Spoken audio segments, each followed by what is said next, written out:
Welcome to the Shabby And Man podcast. We are partners, parents, podcasters, broadcasters, and everything else in between. Namaskar. So, quick update for everyone. We have a new Prime Minister, Sir Keir Starmer. We have, seconds ago, we have a new British Grand Prix winner. He's won for the 9th time, Sir Lewis Hamilton. And if you look outside in London, the weather is what you expect during Wimbledon. It's sunny, it's rainy, it's sunny. And Sir Andy Murray is not playing because I think he's still recovering from an injury. He's going to play the doubles, but I'm not quite sure what's happening there in the mixed doubles. Your point being, you have to be a Sir to be in the news this week. Is that what you're saying? Yep, it's all about the Sirs. Absolutely. Politics has dominated the conversation since on my birthday, which was on Friday, the 5th of July, we found out who the new Prime Minister was going to be. As expected, Labour had a landslide win. I know. Most people stayed up. You didn't. I didn't. Most people stayed up through the night. There were broadcasts and predictions and counting and all kinds of excitement happening all through the night, as it does every 5 years. A lot of elections right now, this very minute. I've just heard from my sources that the far right has come third in France right now. Is your source Instagram is in your source, is it? Or is it Twitter? It's Twitter. A combination of both. Yeah. So yeah, it's actually, told everyone. It doesn't matter. Most people say that Twitter is where everything breaks now. That's where people get their news from. But it's actually been non-stop excitement for various reasons. Politics was the topic of conversation on Thursday and Friday, when we actually voted on Thursday, found out on Friday that Sir Keir Starmer was going to be the PM. Before that, the weekend before that, India narrowly won the ICC Men's Cricket World Cup. That was a very, very thrilling game. It was basically South Africa threw it away. They needed 30 runs and 30 balls. And it looked like the same is going to happen what happened in the other World Cup. The T50, whatever it's called. Yeah. The normal World Cup. Yeah. And they were going to just throw it. But fantastic it was. It was, yeah. And I think till the last over, you didn't really know which way it's going to swing. Yeah. You feel sad. It's exactly like people losing on penalties, right? When you've come that far and in a closely fought contest, which is actually thrilling for the spectators, I have to say. But nonetheless, the Indian cricket team, and oh my God, speaking of penalties. Not penalties. I just wanted to stay with cricket first and finish that story. Speaking of the Indian cricket team getting a rousing welcome when they landed first in Delhi, then in Mumbai, and that victory parade happened. Did you see Marine Drive? It was you couldn't see Marine Drive. Sea of people. Yeah, absolutely. So I think Indian cricket fans have waited for this moment for so long, and finally for the cricket team to come together when many of the big players, including Virat Kohli, weren't really on form at all until the last match when Virat really turned things around. I think it's 17 years since they won something big or something crazy like that. Really waited for a long, long time. And Virat Kohli didn't play very well in the series. It was only the final one that he kind of steadied the ship. Yeah, even Rohit Sharma played a good innings, but he didn't really get all those, big numbers that he was getting in the previous World Cup. Saying that, it was a day of mixed emotions because Rahul Dravid as coach bid farewell. Three people. 4 people if you're counting Rahul Dravid as well. Jadeja, Virat Kohli and Rohit Sharma have all quit the T20 format. Oh, I didn't know Jadeja. Yeah, Ravindra Singh Jadeja. Oh.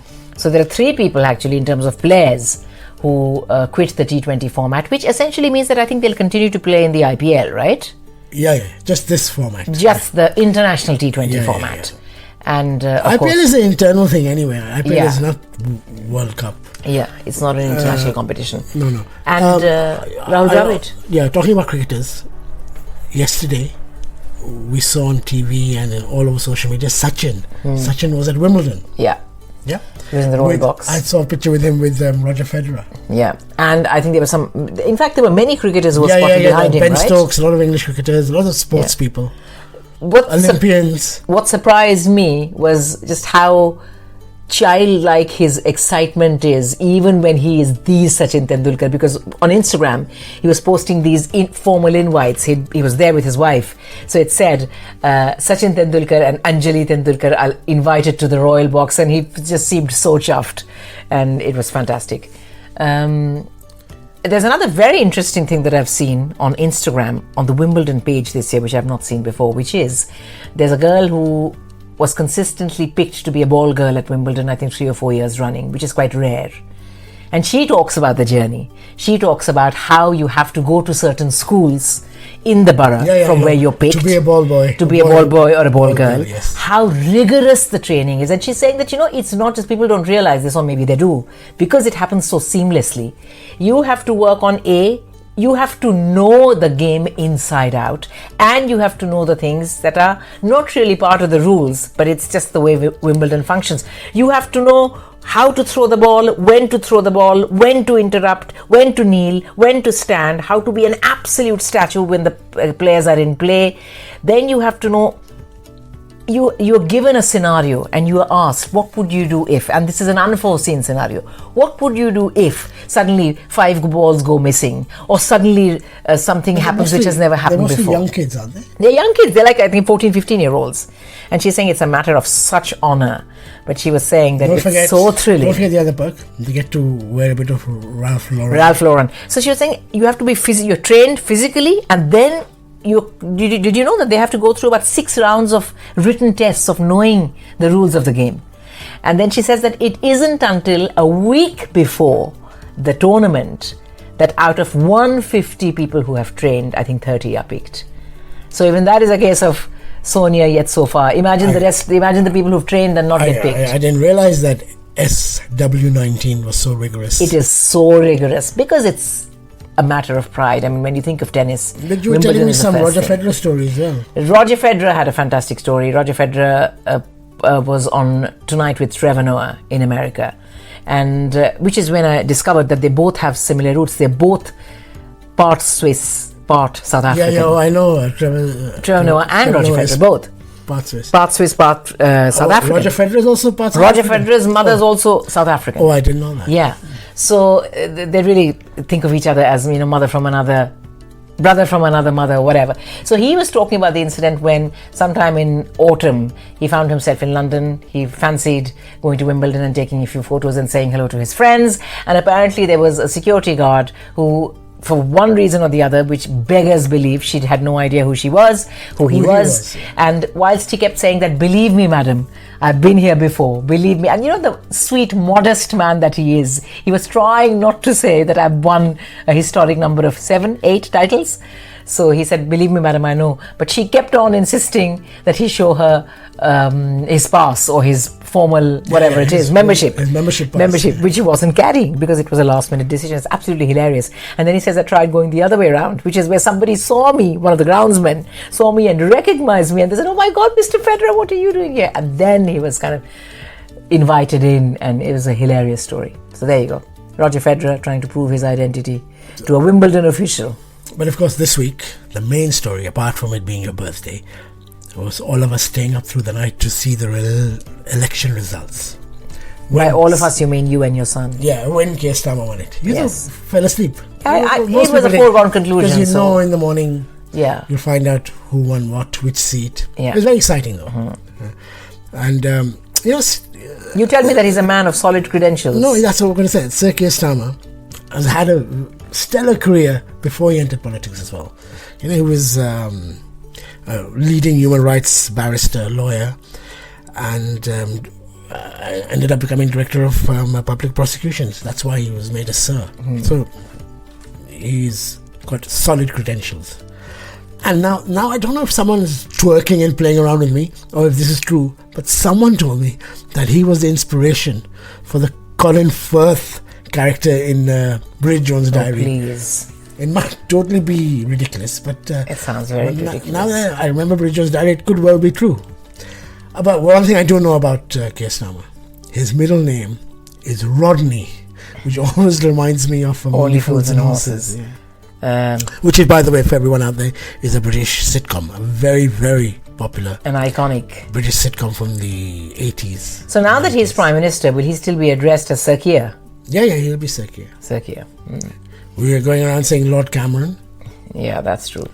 Politics was a big story.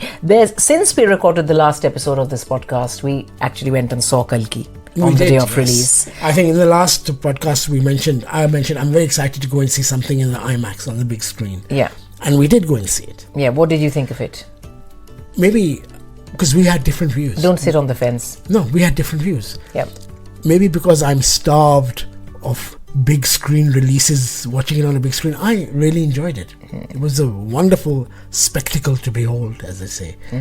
I know it's very Mad Max meets Dune, futuristic, which is not your cup of tea, but it was beautifully done. I thought technically it was absolutely spectacular. I also thought Amitabh Bachchan was amazing in it. Yeah, he was. Amitabh Bachchan stole the show, clearly. I thought technically it was spectacular. I haven't seen a single Hindi film, Indian film, not even RRR, I felt, in terms of its technical finesse, matched up to Kalki. But on the other hand, I was bitterly disappointed. I thought the plot was very weak. Yeah, no, I agree with you. Very, very linear. No, as a movie, gripping movie, RRR is probably better. Absolutely. We're talking about South Indian movies. Yeah. Right now. It had a story that held you this way, and the storytelling department, this was a big zero in my eyes, because you're given the premise of the film of who Ashwathama is, why Lord Krishna curses him on the battlefield, who Kalki is, what the concept is. Well, they tell you in the start of in the first 15 minutes of the film you find out what it is, and after that it's just one big drag. I mean, you're only wowed by the technical finesse. So no, I thought it was quite I good. wasn't too impressed at all, in fact. But it's, I mean, credit where due. Breaking all it's box made office already records, more than 700 crores at the global box office, and it's breaking all records. Because I have not seen Bahubali, I can't really gauge what a big superstar Prabhas is. Prabhas does absolutely nothing to me. Every time he's on screen we could hear the whistling and the clapping. No, but saying that, it felt a bit unfair because those of us who are not familiar with our South Indian stars, we couldn't appreciate the cameos. Kalki is studded with cameos. There were so many people. One gentleman who I thought was Ram Gopal Verma, I suspect now that he might have been Vijay Deverakonda. How sad is that? Because these are iconic people. But it's just that we are unfamiliar with them. Rajmouli was in it, definitely. Rajmouli was in it. Yeah. Mrunal Thakur was in it. There's many other people as well, which is now out in the open. It's been really nearly 10 days since it released, so it's not that we're dropping spoilers. But I wish they'd invest a little bit more in making the story a bit more engaging as well. I wish they wouldn't just take it for granted. There is a part 2 coming out. No, there is. But, these guys are just taking it for granted that because we've got these big names and because we are throwing so much money at the technical aspect, people are just going to come and buy it and say, wow. It is wow, but only in one aspect. That's what I feel. Yeah. And I'm not alone. I've seen the reviews. There are intelligent people who I hold in very high regard, those who will give credit where it's due and will clearly assess a film on merit. Even they have said that the story is flat as a pancake. Well, we saw it on the IMAX, which is the biggest screen in London at the moment. It's the biggest IMAX in the country. Next to Waterloo Station. Yeah, and frankly, dystopia in any other format would have been unbearable. So at least it was great. And talking about, are we also allowed to say? I'm not. This might be a spoiler, so I won't say it. But I will say that 2 of the big 4 are hardly in it. Virtually have nothing to do. I'm not going to spoil it and say which 2. But that was another sore point. Just bear in mind that movie also has Kamal Hassan and Deepika and Amitabh Bachchan and Prabhas. That's the big 4. Is that the big 4? Yeah, that's the big 4. I'm not even counting Disha Patni. She's got blink and miss role. But talking about movies on the big screen, you know what happens every summer here, don't you, in London? Yeah. They show iconic films iconic movies on the big screen. We know Al fresco. But they're also showing a couple of Indian ones this time as well. Yeah. There's Pakiza. At the Barbican. Pakiza is always a great movie to watch. Yeah. Last year you hosted Sholay, didn't you? Yeah, I hosted Sholay. And it was at Box Park, so it wasn't really under the stars. Pakiza is going to be out in the open. Box Park, by the way, for those who don't know, is in Wembley. This is the Wembley one. And it's so weird because you hosted Sholay, and about 20 years ago, we went to see Sholay on a big screen, a revival, with Dharmendra. Yeah. Would it have been the 25th year reunion or something like that, right? It was a big moment. Either 25 years or 30 years or something like that. And Dharmendra had come for the special premiere. Yeah, Leicester Square. Odeon Leicester Square was a big one. Incidentally... So how many times have you had to see Sholay and present Sholay to... Yeah, quite a few times. But then it's one movie that you never tire of. Yeah. Pakiza's in the same vein. Yeah. A film that released on my birthday on Friday, Kill, I was invited to the red carpet premiere of that as well. I couldn't make it. I haven't seen it, but it's being billed as the most violent movie ever kind of thing. Yeah, it says that it puts Animal to shame. So I don't know if this has just given Animal has just opened the floodgates and given Indian filmmakers the license to really become dark and gory and do everything that we normally expect from Hollywood. It's been produced by Karan Johar and Dharma and that Gurpreet Monga. Yeah. So I heard somewhere that Hollywood has kind of brought the rights. Yes. But many people are saying that. Oh, was that somewhere my show? It might have been. Well, let me finish then. Many people are saying that is just rubbish. It's not true. Oh, really? Yeah. It is just them trying to hype up the movie. So I don't know if it's true or not. Oh, wow. But you're right. That is the news that even I'd read that. And some big filmmaker, those who made some big movies, have kind of bought the rights to, which would only seem like reverse osmosis, I suppose, because it's normally Bollywood copying things from Hollywood and trying to pass it off as original. But people are buzzing about this, and those who like this genre are saying that it's actually a well-made film that is very fast-paced, it moves fast. And Gurfateh Pirzada, I think, is the name of the guy who Dharma are launching, and they're saying that he does a good job. Let's go back to one of your favorite Netflix shows, Hira Mandi. Yeah. The main actor who's in the lead, Taha Badusha. He's in London right now, isn't he? Yeah. I'm seeing him everywhere. Yes, Tajdar Baloch. Yeah. Taha Badusha. Again, I had the opportunity to go and talk to him, but it was on my birthday. I wasn't going to give up. So strange. Everything happened on your birthday. Yeah, the election results. No, I turned down, again, my loss entirely, nonetheless, because it was on a day when there was too much happening.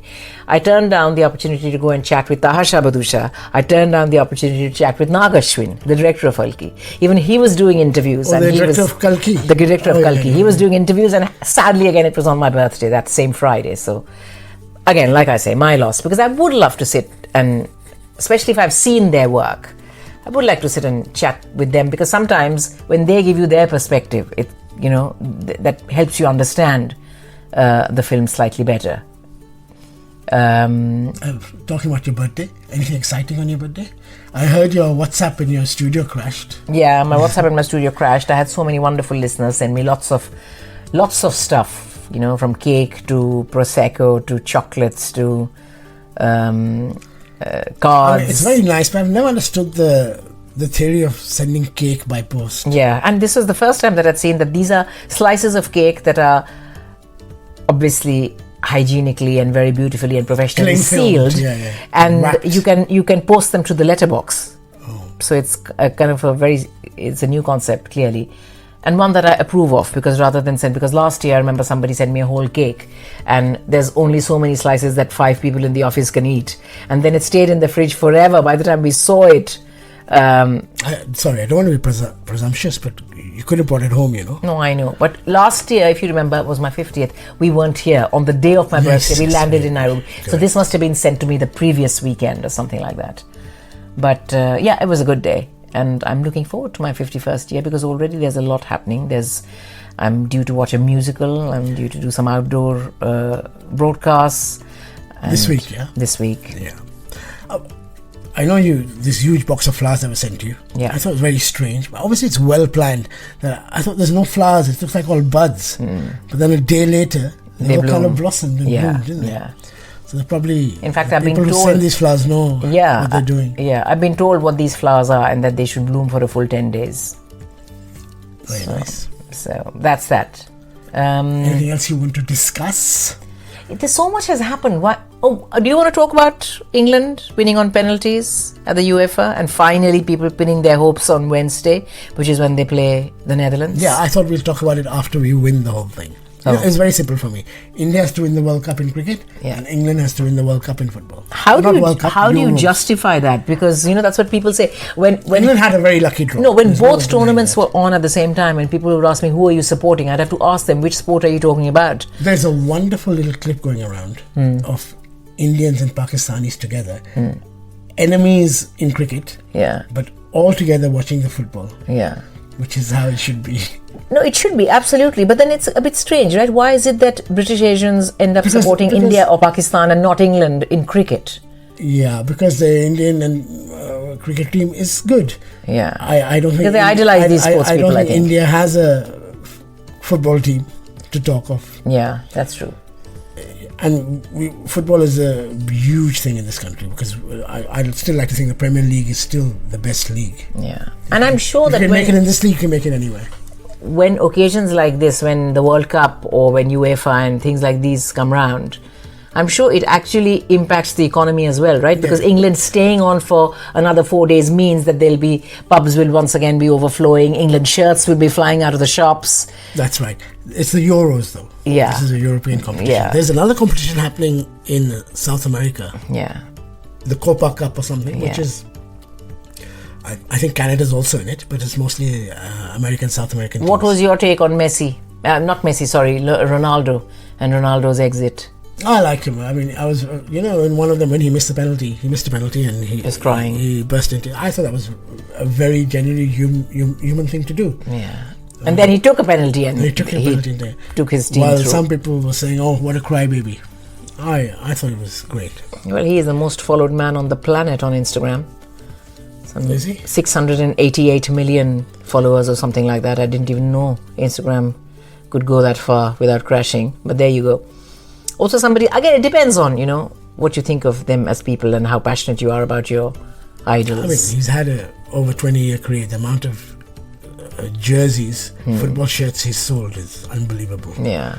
And something that a fan pointed out the other day, that he always makes time for kids when they come up to him for autographs. Whether he's on the way to the bus, he's on the way to training, whatever it is, he may brush the press aside, he may have no time for all these adults who are screaming and shouting his name, but he always makes it a point. When these little kids come up to him and you can clearly see they're about to burst into tears because they can't believe their luck, he will always talk to them, find a pen, autograph them, give them a hug.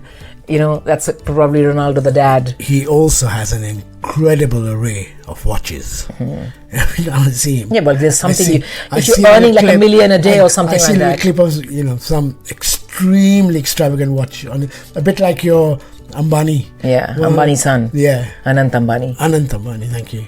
Yeah. Well, there are only so many... He's getting more publicity for the watches he wears right now, isn't he? No, because there are only so many mega expensive things that men can flaunt, right? Unless you're a rapper where you're also wearing like diamonds and encrusted shoes and probably gold teeth and things like that. There's only a watch, is probably a phone and a watch are the only two accessories that men can really flaunt to show their wealth. But that reminds somebody like Ronaldo earning... No, that reminds me of a point that Angela Rayner, who's the Deputy Prime Minister, she got a lot of criticism for no reason yesterday because she wore a green suit, which was about £500. And they said, she's supposed to be, a working class, this is why she wearing that's unfair. They said, absolutely. Of course she should be allowed to wear it. She's entering as a Deputy Prime Minister of the United Kingdom. Yeah. And not just that. I mean, if she's worked hard for it, then she's welcome to spend her money the way she wants. Absolutely. Nobody else should be telling her what to wear. I totally agree with you. Yeah. Well, that's it. I think we've had enough excitement for 2 weeks, and we hope to bring you another action-packed episode 2 weeks from now. So what happens when I'm in India for the 2 weeks? What are we going to do? Are we going to record a long distance? I don't think so. Maybe I'll go solo. Yeah, that would be nice. That would be really nice. I don't let you have that feeling of... no, it's okay. You might say go solo every week then. Yeah, exactly. Please, that's my dream come true. But nonetheless, for now, we'd like to wrap up and say thank you so much for giving the podcast so much love. Thank you for following us on social media. Thank you for sending us your comments here and there. When we read them, it puts a smile on our face. We hope to catch you again in 2 weeks' time. Till then, bye-bye now.